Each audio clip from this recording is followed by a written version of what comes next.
നമസ്കാരം. അനന്തം ഈ പാഠശാലയുടെ പുതിയൊരു വീഡിയോയിലേക്ക് എല്ലാവർക്കും സ്വാഗതം. അപ്പോൾ നമ്മൾ നവോത്ഥാനമാണ് പഠിച്ചുകൊണ്ടിരുന്നത്. നമ്മൾ 2 വീഡിയോ നേരത്തെ ചെയ്തിട്ടുണ്ടായിരുന്നു, ചട്ടമ്പി സ്വാമികളും വൈകുണ്ഠ സ്വാമികളും. അപ്പോൾ കാണാത്തവർ കാണുക. വളരെ പ്രധാനപ്പെട്ട 2 വ്യക്തികളാണ്, നവോത്ഥാനവുമായി ബന്ധപ്പെട്ട് വളരെ പ്രധാനപ്പെട്ട 2 വ്യക്തികളാണ്. അപ്പോൾ ആ വീഡിയോ നിങ്ങൾ കാണുക. അതുമാത്രമല്ല, നമ്മുടെ ചാനലിലെ പ്രധാനപ്പെട്ട വീഡിയോസിൻ്റെ എല്ലാം ലിങ്ക് ഞാൻ ഡിസ്ക്രിപ്ഷൻ ബോക്സിൽ കൊടുത്തേക്കാം. അതുപോലെ തന്നെ ഈ വീഡിയോയുടെ അവസാനം എൻഡ് സ്ക്രീനായിട്ട് നമ്മുടെ കഴിഞ്ഞ 2 ക്ലാസ്സിൻ്റെ വീഡിയോസിൻ്റെ ലിങ്കും കൊടുത്തേക്കാം. ഓക്കെ, പിന്നെ നമ്മൾ പഠിക്കുന്നത് വക്കം അബ്ദുൽ ഖാദർ മൗലവിയാണ്. സമ്പന്നർ പാവങ്ങൾക്ക് വിദ്യാഭ്യാസം നൽകാനുള്ള ചെലവ് വഹിക്കുകയും അവർക്ക് ഉന്നത വിദ്യാഭ്യാസം ലഭ്യമാക്കാൻ സഹായിക്കുകയും വേണം. പിന്നീട് മതവിദ്യാഭ്യാസത്തോടൊപ്പം ഭൗതിക വിദ്യാഭ്യാസവും നേടിയെങ്കിലേ മനുഷ്യ പുരോഗതി സാധ്യമാവുകയുള്ളൂ.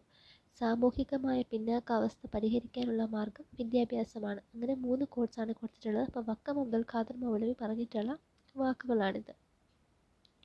പിന്നീട് അദ്ദേഹം എന്തിനൊക്കെ വേണ്ടിയിട്ടാണ് അദ്ദേഹം പ്രവർത്തിച്ചതെന്ന് പറഞ്ഞാൽ, അന്ധവിശ്വാസങ്ങൾക്കെതിരെ പോരാടി, അതുപോലെ ഇംഗ്ലീഷ് വിദ്യാഭ്യാസം പ്രോത്സാഹിപ്പിച്ചു, സ്ത്രീ വിദ്യാഭ്യാസത്തെ പരിപോഷിപ്പിച്ചു, ശാസ്ത്രം, കല എന്നീ വിഷയങ്ങളിലൂന്നിയ പഠനത്തെ പ്രോത്സാഹിപ്പിച്ചു.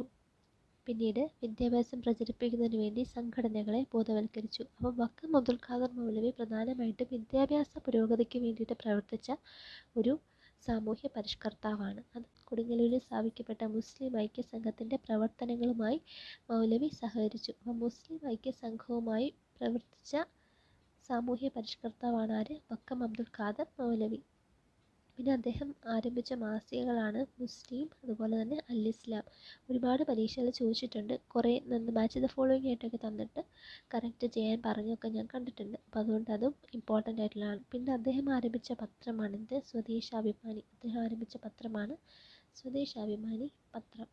അപ്പോൾ ഈ പത്രത്തിൻ്റെ പത്രാധിപരായിരുന്നു രാമകൃഷ്ണപിള്ളയാണ്. അപ്പോൾ അതുകൊണ്ട് തന്നെ അദ്ദേഹത്തെ സ്വദേശാഭിമാനി രാമകൃഷ്ണപിള്ള എന്നാണ് അറിയപ്പെടുന്നത്.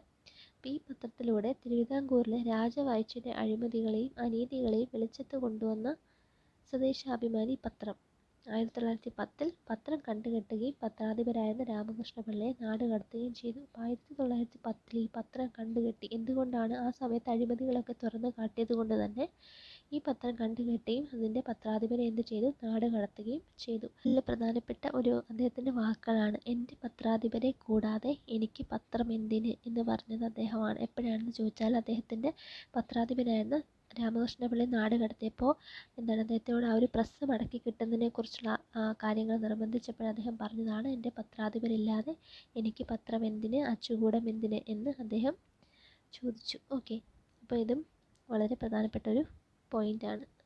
ഓക്കെ, അപ്പോൾ ഇത്രയുമാണ് വക്കം അബ്ദുൽ ഖാദർ മൗലവിയുമായിട്ട് ബന്ധപ്പെട്ട്. ഏതൊക്കെയാണ്? വിദ്യാഭ്യാസ പുരോഗതിക്ക് വേണ്ടിയിട്ട് പ്രവർത്തിച്ചു, മുസ്ലിം ഐക്യ സംഘടനയോടൊപ്പം പ്രവർത്തിച്ചു, മുസ്ലിം അൽ ഇസ്ലാം എന്നീ മാസികകൾ സ്ഥാപിച്ചു, സ്വദേശാഭിമാനി പത്രം ആരംഭിച്ചു.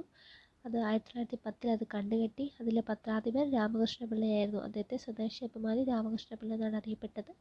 പിന്നീട് അതിൻ്റെ പ്രവർത്തനങ്ങളെ മുന്നോട്ട് കൊണ്ടുപോകാൻ നിർബന്ധിച്ചപ്പോൾ അദ്ദേഹം പറഞ്ഞാണ്, എൻ്റെ പത്രാധിപരെ കൂടാതെ എനിക്ക് പത്രം എന്തിന്, അച്ചുകൂടം എന്തിന്. അപ്പോൾ ഇത്രയും കാര്യങ്ങളാണ് വക്കം അബ്ദുൽ ഖാദർ മൗലവിയുമായിട്ട് ബന്ധപ്പെട്ടിട്ടുള്ളത്. അപ്പോൾ നിങ്ങൾക്ക് ഇഷ്ടപ്പെട്ടിട്ടുണ്ടെങ്കിൽ ദയവായിട്ട് ലൈക്ക് ചെയ്യുക. അതുപോലെ തന്നെ നമ്മുടെ ചാനൽ ഒന്ന് സബ്സ്ക്രൈബ് ചെയ്യുക. PSC ആയിട്ട് ബന്ധപ്പെട്ടുള്ള ഒരുപാട് കാര്യങ്ങൾ, ഒരുപാട് വീഡിയോസ് നമ്മുടെ ചാനലുണ്ട്. കാണാത്തവർ കാണുക, സബ്സ്ക്രൈബ് ചെയ്യുക, സപ്പോർട്ട് ചെയ്യുക. Thank you so much.